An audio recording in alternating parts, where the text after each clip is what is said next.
The next thing is that it is okay to be tired and overwhelmed. You're not a machine. Even machines break down. You're a human being, flesh and blood. It's not a engine oil that is running through your veins. It is blood that is running through your veins. So it is okay to be tired. It's okay to be overwhelmed. Don't just give up on your dreams. It's okay to rest. Rest and re-strategize. If one plan is not working, try to re-strategize. Okay, what way can I do this better? Hi guys, welcome back to my channel. How are you guys doing? Thank you so much for tuning in. So today I'll be talking about how to be productive when feeling unmotivated. I remember I did a video about how to stay motivated, but we cannot argue that there's sometimes that we don't feel motivated. So how do we stay productive when feeling unmotivated? So without further ado, let's get right into it. Our scriptural reference is taken from Ecclesiastes chapter 9 verse 10 in the New English Translation. The first thing is that make time with God a priority first thing in the morning. Spending time with God sets the tone for your day.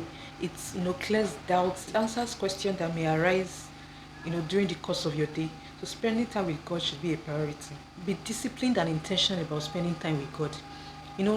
When we decide to spend time with God, it doesn't just fall in our laps. We have to take practical steps to be disciplined.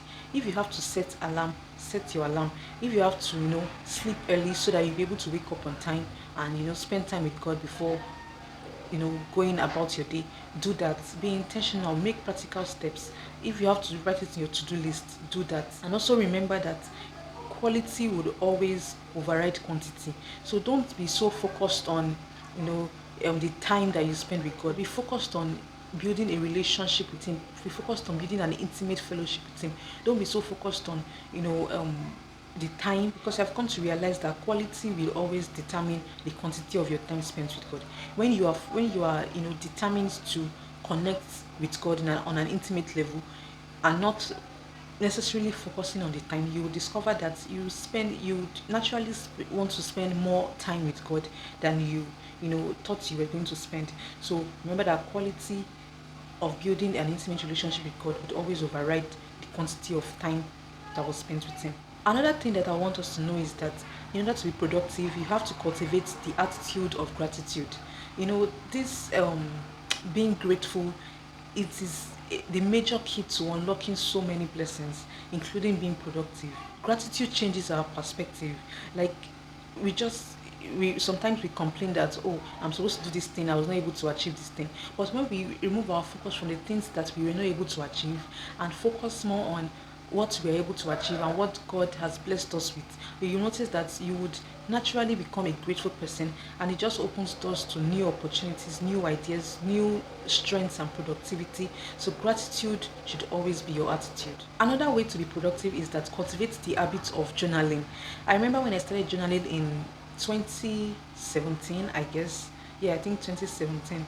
It was new to me, but as time went on, I discovered that the more I journaled, the more ideas came to my mind. So journaling is very important. I cannot overemphasize this. Write down your thoughts, write down your ideas. Even in your secret place, there's some things that God will tell you that you have to write them down, because I've come to realize that the faintest pen is sharper than the sharpest brain. So if you are so confident in your ability to keep things in your mind, you will discover that sooner or later you will forget that thing. But things that are written down, even in 5 years, 10 years time, you are able to make reference to them. The things that God has told you, the promises that God has told you, the plans that you have made, you are able to make reference to them and monitor your progress and see, okay, this is where I'm coming from and this is where I am. It helps you to monitor your progress. It also helps you to avoid comparison. It helps you to there's just this thing about writing. The more you write, the more ideas come. It also helps you to declutter your mind.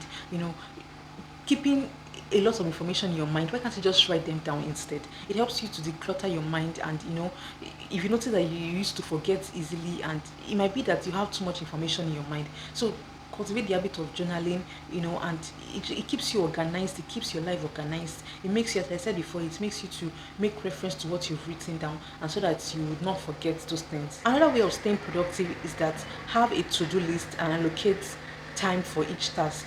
To-do list it may look very simple, but it's very effective.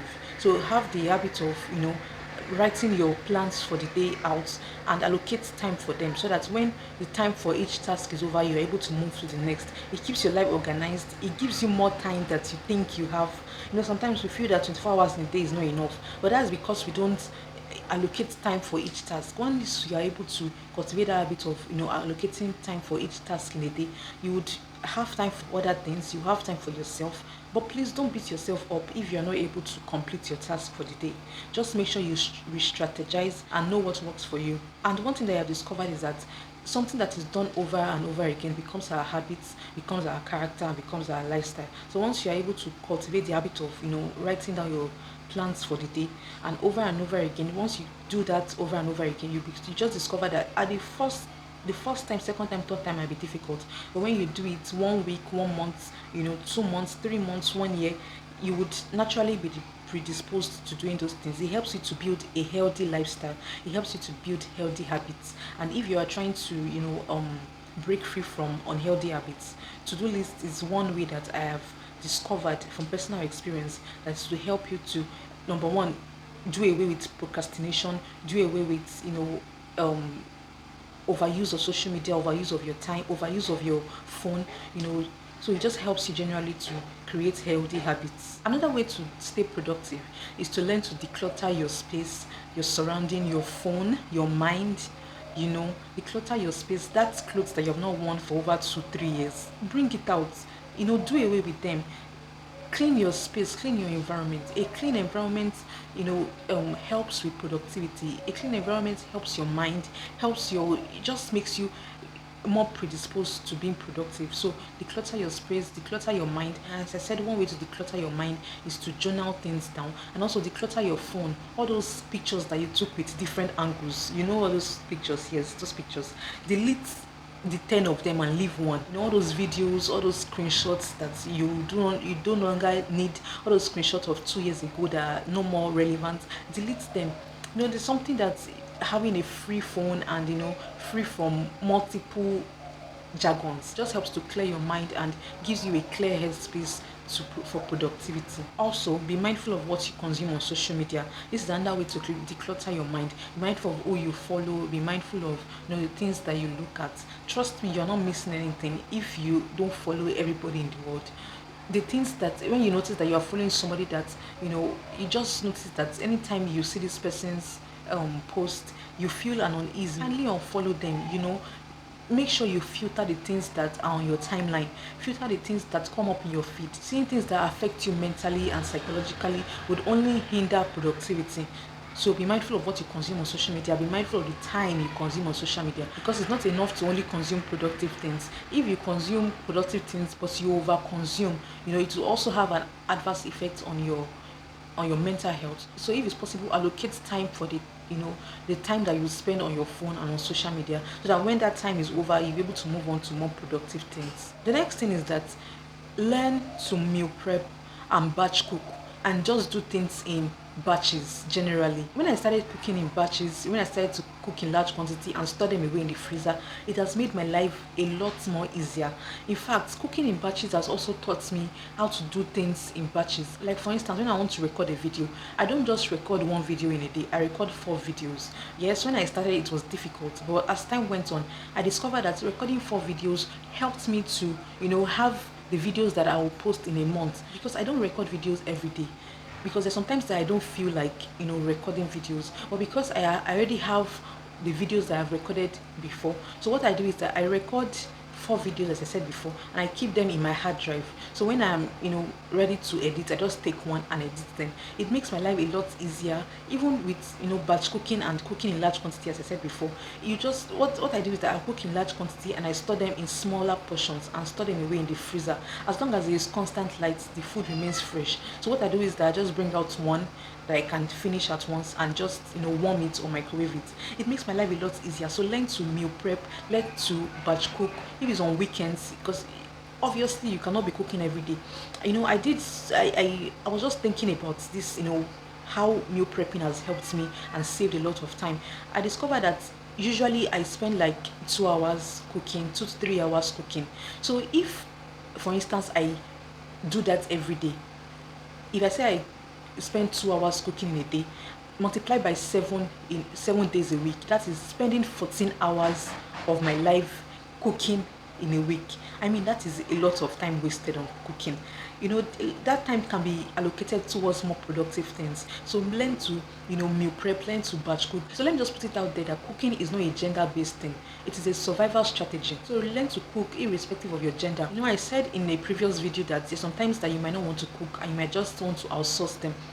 But there has to be a balance to these things. You cannot outsource your cooking. You cannot order food every single day. How much are you earning? How much do you want to outsource? You get. So learn to, there are multiple 1001 videos online. You don't have to be a professional chef. Watch YouTube videos on how to cook, so that you, number one, save time, save your money, and just have time for other productive things. Because I always say that I don't like food that is not cooked in a day. Hello, do you want to spend 14 hours in a week cooking back to back when you can use that time for other things? I mean, if I bring a food that I kept in the freezer for you and a freshly made food, I would bet you that you would not know the difference, because you put the food, because what you do is that once you finish cooking the food, you put it in the freezer, so it remains fresh. It retains the taste as if you just cooked it. So what you do is that you just warm it up. So don't be a person that says, oh, I don't like food that is not freshly made. Wow, you must be the Queen of England. So learn to prioritize things. I mean, food should not be, even the Bible says that man shall not live by bread alone. So food should not be what you spend 24 hours in a day thinking of or cooking. So in regards to also doing things in batches, like I said earlier, about YouTube videos and all that. So this is just an advice to maybe if you're planning to start a YouTube channel and you want to do sit down videos or talking videos like I do. Ensure that you try as much as possible. Even if you cannot start with 4 videos, you can start with recording 2 videos in a day. It saves a lot of time. It's not every time you feel like recording. It's not every time you be in the mood to record. But once you have a video that has already been pre-recorded, what you do is that you just take it and edit it, because I don't really find editing to be that stressful.